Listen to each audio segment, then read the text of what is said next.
Hola, ¿qué tal? ¿Cómo están? Quiero compartir con ustedes en este día unos pensamientos en torno a un tema, el poder en tiempos de crisis. Y para ello les invito a mirar en la Biblia, en el libro de Hechos de los Apóstoles, el capítulo 4 y el versículo 23. Vamos a leer allí desde el versículo 23 hasta el 33 lo que dice Libro de los Hechos de los Apóstoles 4, 23. Dice así la palabra del Señor. Y puestos en libertad vinieron a los suyos y contaron todo lo que los principales sacerdotes y los ancianos les habían dicho. Y ellos, habiéndolo oído, alzaron unánimes la voz a Dios y dijeron: Soberano Señor, tú eres el Dios que hiciste el cielo y la tierra, el mar y todo lo que en ellos hay, que por boca de David, tu siervo, dijiste: ¿por qué se amontinan las gentes y los pueblos piensan cosas vanas? Se reunieron los reyes de la tierra y los príncipes se juntaron en uno contra el Señor y contra su Cristo, porque verdaderamente se unieron en esta ciudad contra tu santo Hijo Jesús, a quien ungiste Herodes y Poncio Pilatos con los gentiles y el pueblo de Israel, para hacer cuanto tu mano y tu consejo habían antes determinado que sucediera. Y ahora, Señor, mira sus amenazas y concede a tus siervos que con todo denuedo hablen tu palabra, mientras extiendes tu mano para que se hagan sanidades y señales y prodigios mediante el nombre de tu santo Hijo Jesús. Cuando hubieron orado, el lugar en que estaban congregados tembló, y todos fueron llenos del Espíritu Santo y hablaban con denuedo la palabra de Dios. Y la multitud de los que habían creído era de un corazón y un alma, y ninguno decía ser suyo propio nada de lo que poseía, sino que tenían todas las cosas en común. Y con gran poder los apóstoles daban testimonio de la resurrección del Señor Jesús, y abundante gracia era sobre todos ellos. Esta es la porción que hemos leído de la palabra, y evidentemente este pasaje nos sitúa en los inicios de la iglesia cristiana, allá por los años 30 de nuestra era. Se vivían tiempos de crisis. La iglesia había irrumpido en la historia y había revolucionado todo el panorama que se vivía en la ciudad vieja de Jerusalén y sus alrededores. El mensaje del Evangelio verdaderamente había impactado en muchos que habían creído, naciendo a la fe cristiana. La iglesia contaba con al menos 10.000 personas, era una mega iglesia, pues solo los varones, dice la Escritura en el versículo 4 de este capítulo 4, eran como 5.000. Imaginemos por un momento la conmoción de aquella ciudad, relativamente pequeña, donde las personas dejaban los antiguos ritos del judaísmo para abrazar la nueva fe. Pero además se hacían milagros por la presencia de los apóstoles. Así que los religiosos obviamente estaban muy preocupados y fueron los primeros en comenzar un ataque frontal contra la nueva fe. Sin duda alguna, Satanás y sus huestes estaban detrás de todo ello. La crisis recién comenzaba. Luego vendría la persecución que el mismo Señor Jesucristo había anticipado que ocurriría. Los cristianos judíos serían perseguidos, debiendo huir a Samaria y aún a Siria, Damasco. Después el apedreamiento de Esteban, capítulo 7, la sanguinaria acción de Saulo de Tarso, y finalmente, a partir del año 62, la brutal acción o persecución del implacable Nerón, el emperador romano. Y luego en el año 70, para terminar todo esto, la destrucción de Jerusalén por Tito, con la consecuente diáspora, dispersión de los creyentes en todo el imperio romano. Así que, con algunos periodos de relativa paz, la iglesia del Señor, desde su inicio, sufrió los embates del enemigo. Este nunca cesó. A través de toda la historia, de todos los siglos de la historia cristiana, la persecución fue lo común en la vida de la iglesia muchas veces. Al contrario, Diríamos que en los últimos tiempos que seguramente estamos viviendo ahora, y de acuerdo a lo que dicen las Escrituras, la profecía, será esta persecución, este problema, esta crisis cada vez más grande, más frontal y más despiadada. En este capítulo 4, el conflicto vino a raíz de un hombre sanado. Ustedes recuerdan en el capítulo 3 como aquel paralítico que se sentaba a la puerta la hermosa del templo pidiendo limosna, y a quien Pedro y Juan le sanaron en el nombre de Jesús.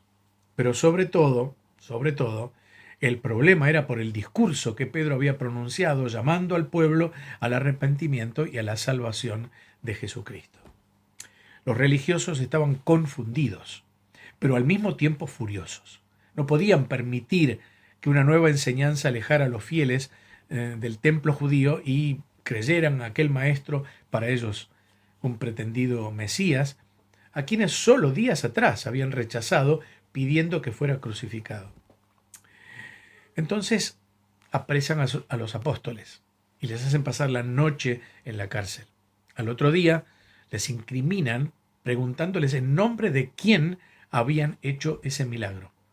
Cuando ellos les respondieron que era en el nombre de Jesús, el único nombre debajo del cielo dado a los hombres en quien podemos ser salvos, les amenazaron, les prohibieron que enseñaran esa doctrina cristiana, y los apóstoles, con absoluta decisión, les contestaron estas palabras: juzguen ustedes si es justo delante de Dios obedecer a los hombres antes que a Dios. Y agregaron esto: no podemos dejar de decir lo que hemos visto y oído. Qué tremendo testimonio. Así que lo soltaron, pero bajo amenaza de silencio. Hermanos, vivimos un tiempo similar a este. Aquí tal vez no lo notamos todavía, por la gracia de Dios. Pertenecemos al 25% de la población mundial que no sufre hostilidades contra la religión todavía. Pertenecemos al 35%, donde las restricciones gubernamentales contra el Evangelio y la Biblia aún no existen. Pero hay muchos lugares en el mundo donde se vuelve a repetir la historia de Hechos de los Apóstoles. Y no estoy hablando de países de cultura ultracomunista o tal vez islámicos. Estoy refiriéndome a estos lugares donde los creyentes sufren, por supuesto, cárceles, pérdida de bienes y hasta de la vida. Pero estoy hablando inclusive de países europeos, donde parecería que hay plena libertad. Y no es tan así. No es tan así. En algunos de ellos ya se prohíbe hablar en nombre de Cristo, y donde hay temas que no se pueden tratar desde el púlpito, entre otras contrariedades. No tardarán en llegar a nuestras latitudes estas prohibiciones. No tardarán. Comenzarán por no permitir hablar sobre algunos temas, denunciar pecados que la Biblia denuncia, condena, como por ejemplo la homosexualidad y el aborto, entre otros temas, por supuesto, entre otros pecados tan graves como estos, y que desde luego no permiten al pecador que entre al reino de Dios. Pecados propios de esta época. Pero luego vendrán conflictos y seguramente vendrán persecuciones. La iglesia del Señor va a sufrir esta situación. No serán tiempos fáciles. Así lo dice la palabra. Segunda Timoteo dice: en los últimos días vendrán tiempos peligrosos. Y usted sabe que esa palabra peligroso significa feroces. Feroces en gran manera. No nos debe extrañar. La venida de Cristo está muy próxima. El pecado, la corrupción, las perversiones, el crimen cada vez son más evidentes. Y juntamente con la maldad crecerá la oposición al Evangelio y a la iglesia del Señor. Pero la iglesia no sucumbirá, sin duda.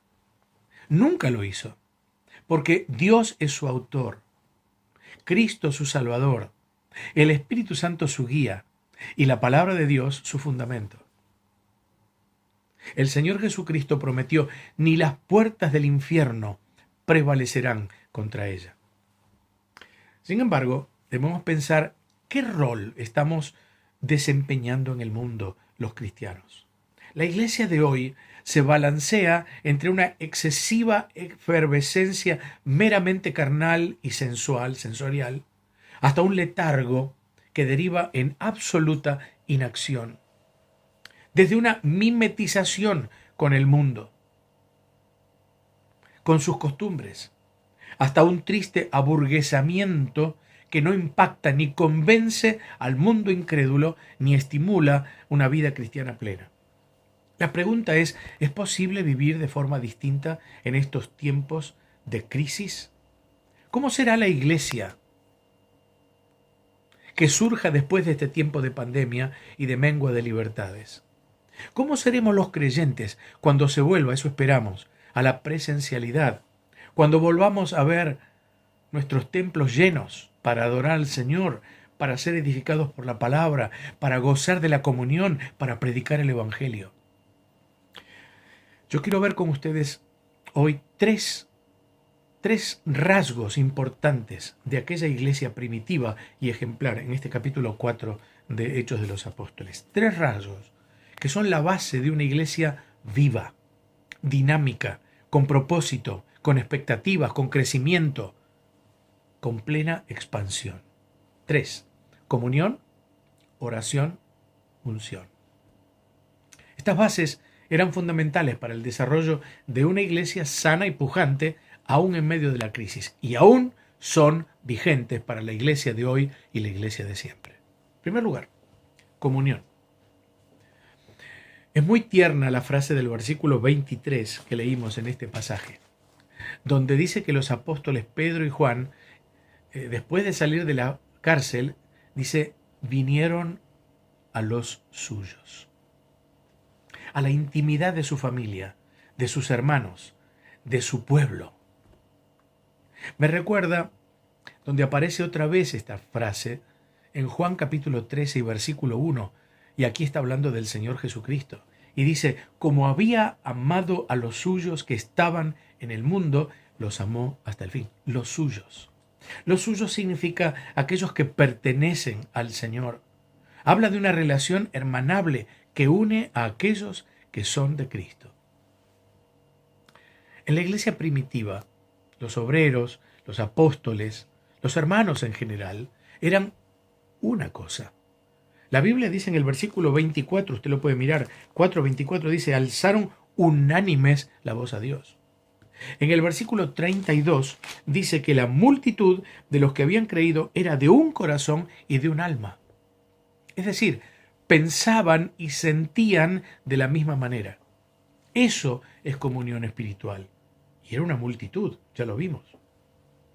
Si una iglesia quiere tener un propósito claro, firme, decidido, tendrá que tener un sentimiento de unanimidad, de comunión espiritual.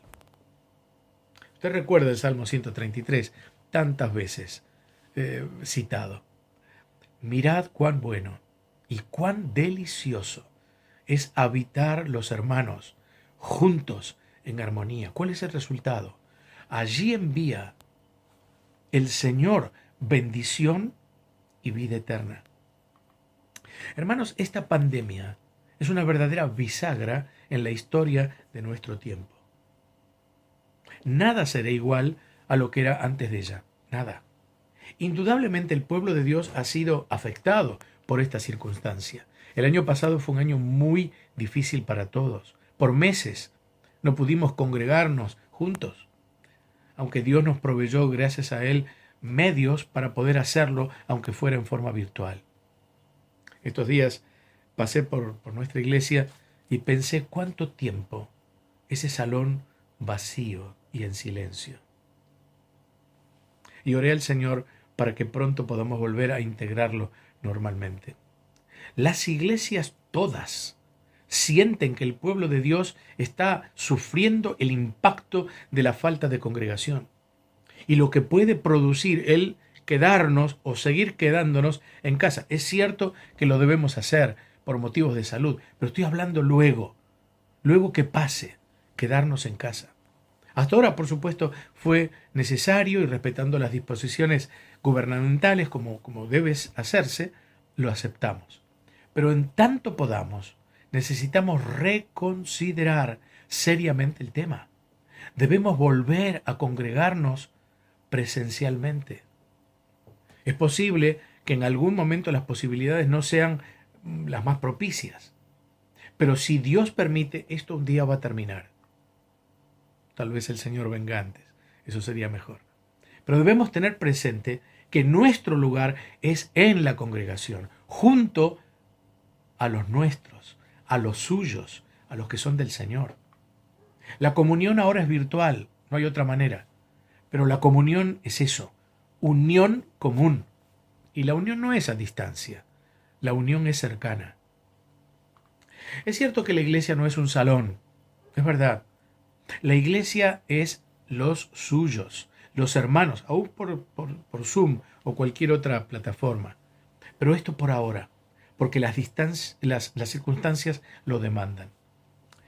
Pablo escribe a los filipenses, fíjese, y en el capítulo 1 y en el versículo 8 les dice estas palabras: Dios me es testigo de cómo os amo a todos vosotros con el entrañable amor de Jesucristo. El verbo os amo, en el original, realmente lo que significa es os añoro, os extraño, siento nostalgia por vosotros. La pregunta entonces es esta: ¿añoramos a los hermanos? ¿Sentimos nostalgia por aquellos a quienes no vemos? David decía en el Salmo 16, versículo 3, para los santos que están en la tierra y para los íntegros es toda mi complacencia. Y en el capítulo 26 y en el versículo 8 dice: Señor, la habitación de tu casa he amado y el lugar de la morada de tu gloria. Que nuestro deseo siempre sea volver a los nuestros, volver a la familia de Dios, a los suyos. Y en ningún otro lugar, sin duda, estaremos mejor que entre los que son del Señor, con Jesús en el medio. Bueno, en primer lugar, comunión. Segundo, oración. Pedro y Juan vienen a los suyos y les cuentan todo lo que los religiosos les habían dicho, habían hecho con ellos, de sus amenazas, de las prohibiciones para anunciar el Evangelio, etc. Tenían dos opciones: acatar la orden o bien encomendarse al Señor y seguir con el testimonio. Y los que allí estaban reunidos, lejos de pensar en callarse, en ocultarse, en protegerse, ¿qué hicieron? Se pusieron a orar. Dice, alzaron unánimes la voz a Dios. Fue una oración clamorosa, poderosa. Estaban en una situación de mucho peligro. Nubes negras se ceñían en el horizonte y presagiaban una tormenta fuerte que iba a sacudir la barca de la iglesia.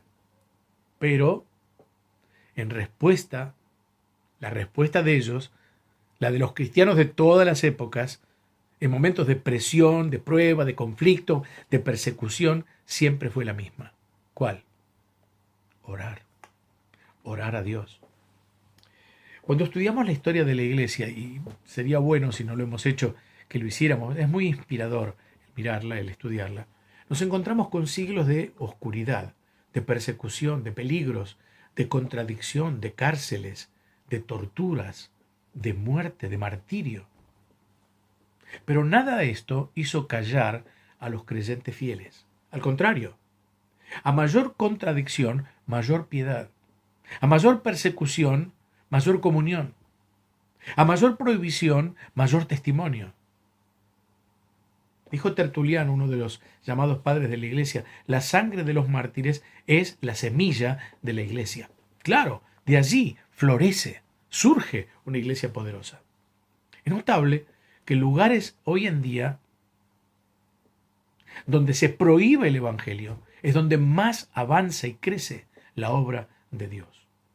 Así sucedió en mi España en los años de persecución religiosa para los creyentes. La iglesia era fuerte, crecía, llena de ánimo, llena de amor fraternal, llena de testimonio fiel.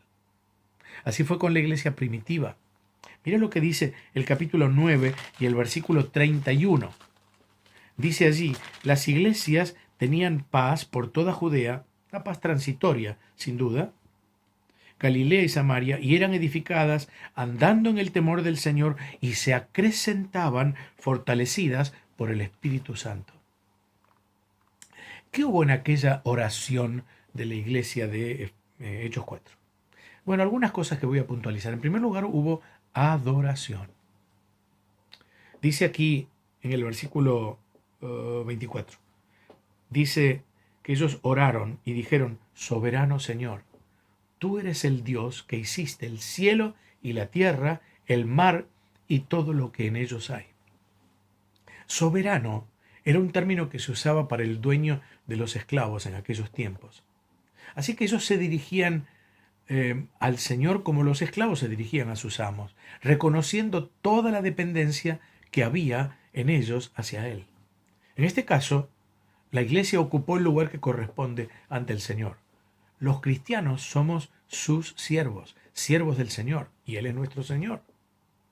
Nos compró con su sangre, le pertenecemos, somos suyos. Fíjese que la palabra que se utiliza allí es la palabra despotes, que luego deriva en la palabra déspota en nuestro lenguaje. Esto es uno que hace su voluntad por encima de todo y sin admitir contradicción.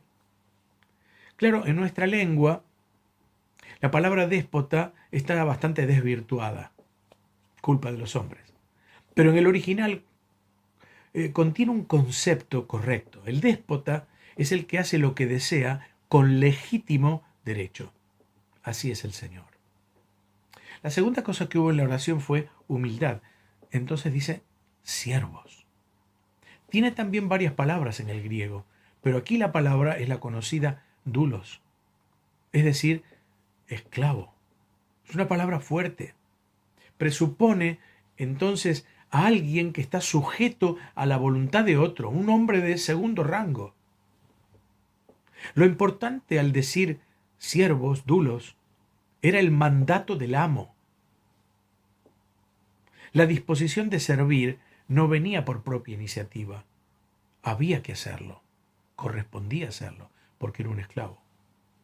La tercera cosa es que hubo confianza. El término soberano allí indica aquel que está por encima de todo. Es el dueño de los siglos y de la historia. Es el que está sentado en su trono glorioso. Es el autor y el consumador de todas las cosas. Es el eterno y solo sabio Dios. En la oración, estos creyentes recuerdan lo que sucedió con el Señor Jesucristo. Dice que se habían unido contra él los dirigentes, Herodes, Poncio Pilato, los gentiles y el pueblo de Israel. Todos en su contra. Pero fíjese, no habían sido ellos realmente los que habían decidido crucificar a Jesús. Lo hicieron solo para cumplir lo que aquí dice, cuanto tu mano y tu consejo habían antes determinado que sucediera. Mis queridos hermanos, podemos confiar en el Señor. Nuestro Señor está por encima de todo gobierno, de toda organización humana, de todo plan, de todo intento, de toda política, de todo proyecto, de toda estrategia. La pandemia y sus efectos, los planes humanos no se cumplen por el poder o la inteligencia de los hombres, por muy encumbrados y poderosos que sean. Se cumplen porque Dios lo permite. Tu Dios, mi Dios, el Dios de la Biblia, el Señor de la Iglesia. Los hombres pueden rugir contra Dios y los suyos, pero Dios aún está sentado en el trono. Oigamos lo que dice Eclesiastés, capítulo 3 y verso 37. ¿Quién será que diga que sucedió algo que el Señor no mandó? ¿Quién? Él es el Señor soberano. Dice Isaías capítulo 46 y verso 10. Mi consejo, dice Dios, permanecerá y haré todo lo que yo quiero. Ese es Dios. Usted recuerda, el poderoso rey Nabucodonosor debió admitirlo en Daniel capítulo 4, versículos 34 y 35 con estas palabras. Dice Nabucodonosor, bendije al Altísimo y alabé y glorifiqué al que vive para siempre, cuyo dominio es sempiterno, y su reino por todas las edades. Todos los habitantes de la tierra son considerados como nada, y él hace según su voluntad en el ejército del cielo y en los habitantes de la tierra, y no hay quien detenga su mano y le diga, ¿qué haces? Y lo decía esto un hombre que era un supremo rey, un soberano con poder de vida y de muerte. Bueno, en aquella oración hubo adoración, humildad, confianza, pero también hubo un ruego, importante ruego, de parte de aquellos cristianos. Y no fue para que cesara la crisis, no fue para que vivieran tranquilos, sin problemas, sin sobresaltos, no fue para pedir venganza contra sus enemigos, nada de esto. Fue para pedir firmeza, valentía, intrepidez, denuedo para hablar la palabra de Dios. Sentían que eran sus siervos, pero que sus fuerzas y su valor podía faltar para seguir dando testimonio de su fe. Entonces piden lo que leemos en el versículo 29. Ahora, Señor, mira sus amenazas y concede a tus siervos que con todo denuedo hablen tu palabra. Ellos seguirían mostrando al mundo el Evangelio de Jesucristo y el Señor les acompañaría con demostraciones de poder. ¿Cuánta de esta oración necesitamos hoy también? Los grandes hombres del Antiguo Testamento oraron. El Señor oró. La iglesia del Nuevo Testamento y sus hombres oraron. Y a través de los siglos la iglesia oró y esa fue la fuente de poder. Y la iglesia de hoy, si quiere crecer en el testimonio, si quiere un avivamiento y una proyección en la sociedad, debe orar. Aquellos creyentes primitivos no veían enemigos. Veían como el Señor ovejas sin pastor. ¿Y qué pedían? Otra vez, no pedían seguridad, no pedían bienestar material.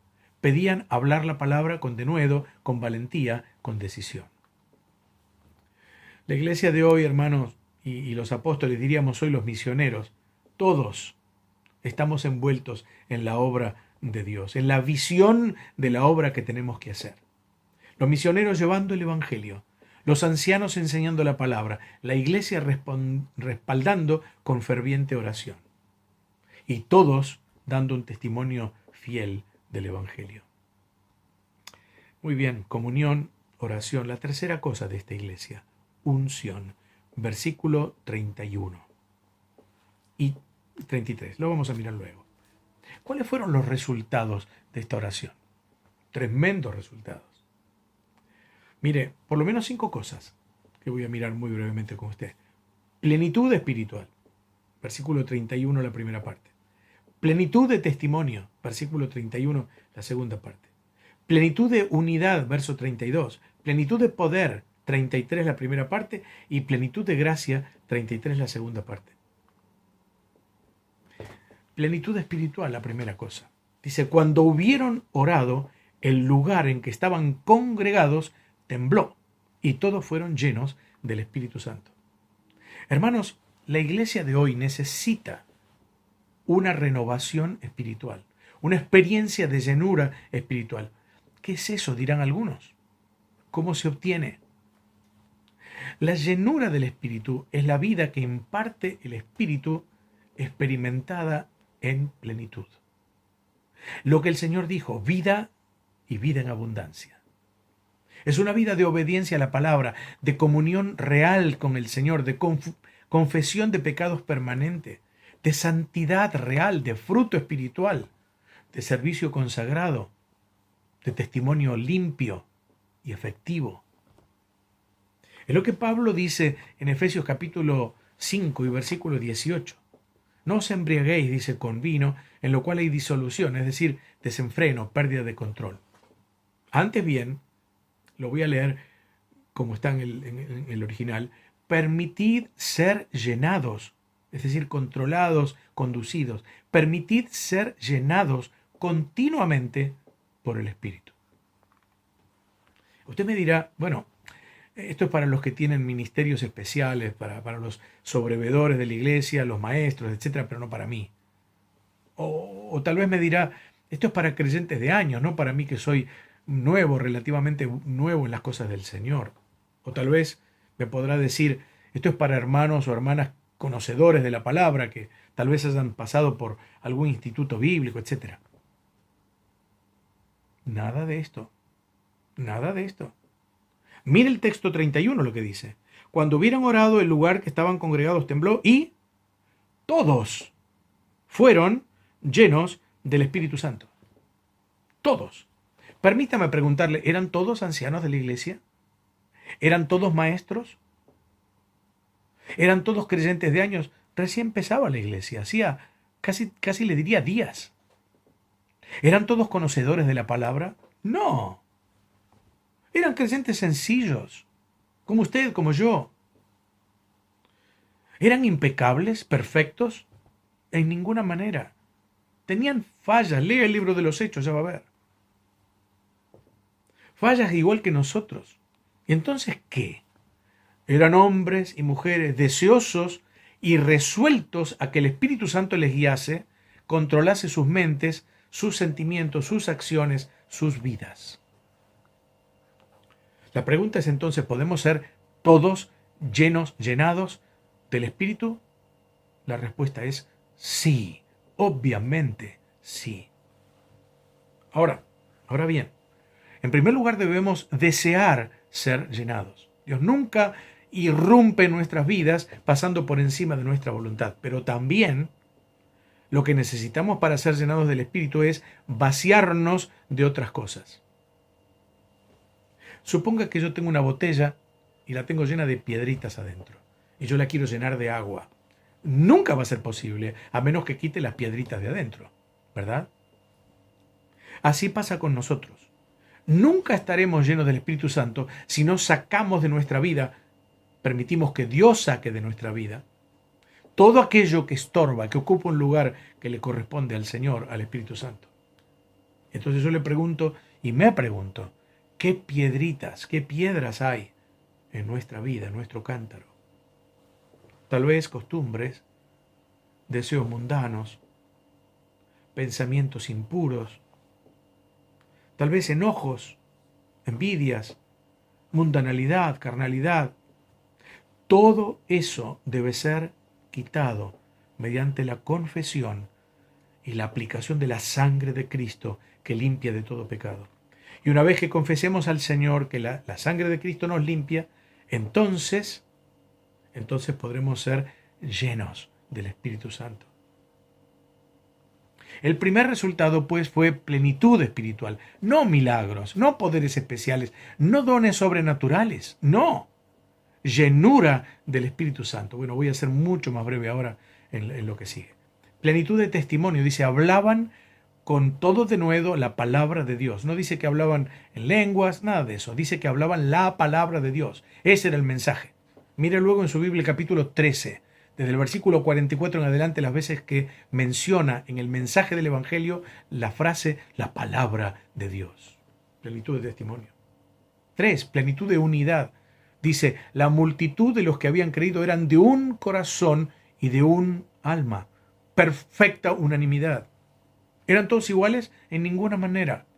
En ninguna manera. ¿Pensaban todos lo mismo? Tampoco.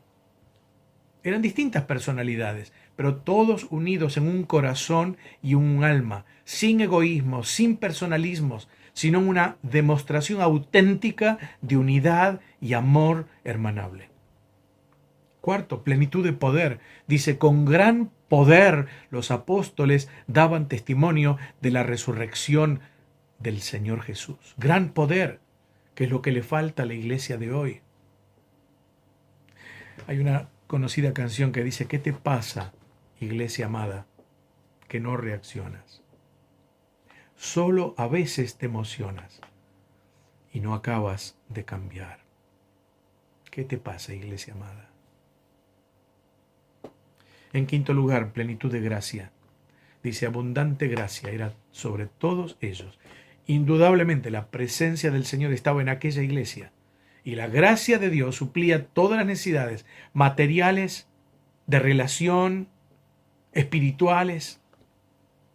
Esa gracia que acompaña, que protege, que da vigor, que da valor al testimonio. Hermanos queridos, vivimos y viviremos tiempos difíciles, tiempos de crisis. No son necesarios los recursos que la iglesia de Jerusalén tenía. Comunión, oración, unción. Que el Señor nos guíe para imitarles y para obtener los resultados que ellos obtuvieron, para la gloria de Dios, para la bendición de su pueblo, para la bendición de muchísimos que aún no le conocen. Que sea así. Amén.